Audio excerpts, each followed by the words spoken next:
I'm starting my makeup off by filling in my eyebrows just the way that I normally do, and then taking the Maybelline Colour Tattoo in Barely Branded and applying this all over my eyelid as a base for my eyeshadow. And then I'm going to take the Still in the Light palette and take the shade Bubbly, and this is just a really shimmery gold shade, and I'm putting this all over my eyelid. The storms we chase are leading us, and love is all we'll ever. Then taking the shade Sandstorm, which is a matte brown, and applying this directly into my crease just to make it look really hollow. And then I'm of course going to blend this out and put it on my outer third.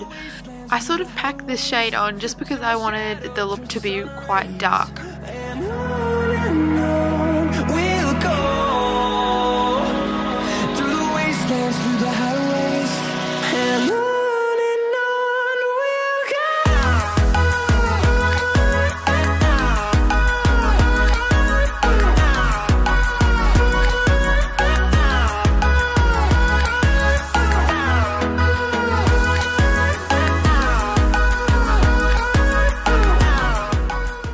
Then I took the matte black shade in the palette and applied this on my outer corner and blended this like crazy. Because black is such a hard colour to use in eyeshadow, you have to make sure that you blend it heaps.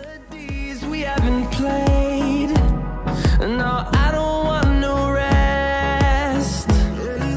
Echoing around these walls, fighting to create. Now taking a cotton bud and some micellar cleansing water just to neaten up the eye look and make it very crisp. We'll go through the wastelands, through the highways, till my shadow turns to sun rays, and on and on. For eyeliner, I decided to use the e.l.f. black eyeliner, and this is amazing, and it's only $3 from Kmart. Absolutely ridiculous. And I just did a straight line on my top lash line. To prime my face, I took the Maybelline Instant Age Rewind Primer to make sure my makeup lasted all night, and then I took the Napoleon Autopilot Pore Minimizer, I think that's what it's called, and I just put this over my T-zone just to blur my pores. For foundation, I used the Maybelline Fit Me foundation in the shade 210, and I mixed this with the Face of Australia Illuminator in Angel Glow just to add a really healthy and natural glow to the skin. Grow in number, fueled by them to see the horizon, turn us to thousands, and on we'll go. For concealer, I took the Rimmel Wake Me Up concealer in Ivory and put this under my eyes and on the bridge of my nose to highlight and conceal. We'll go through the wastelands, through the highways, and on we'll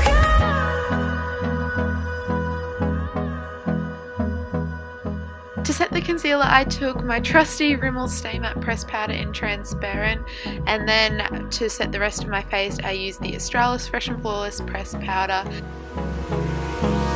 Hold me close till I get up. To contour, I took the Sleek Face Form palette just to define my cheekbones. I also used it on the side of my nose and on my temples. The storms we chase are leading us, and love is all we'll ever trust. Of course, I had to use my Models Prefer Mineral Bronzer. I just put this on my cheekbones and just kind of on the side of my face in a 3 formation. Then I went for a strong highlight using the Sleek palette we used earlier. Then to bring the eye look together, I took the dark brown shade I used in the crease and put that on the outer 3/4 of my lower lash line, and then highlighted the inner corner with Bubbly.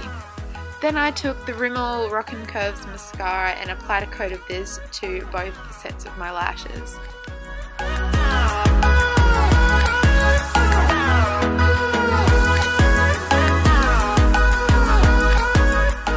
For the lips, I took the Maybelline Color Drama Intense Velvet Lip Pencil in Nude Perfection and applied this all over my lips, and then I ended up going in with the Rimmel Apocalypse Lip Lacquer in Phenomenon, and this just added the most beautiful shine to my lips. It was just absolutely perfect. The combination is flawless. Around these walls, fighting to create a song. Then for my hair I decided just to curl it, just for something different, and I went with large loose curls using this curler. I have a tutorial on how I do this in a bit more explanation coming up very soon. Then once I was finished, I hairsprayed that like crazy so the curls will hold for as long as possible. And this is how it all turned out.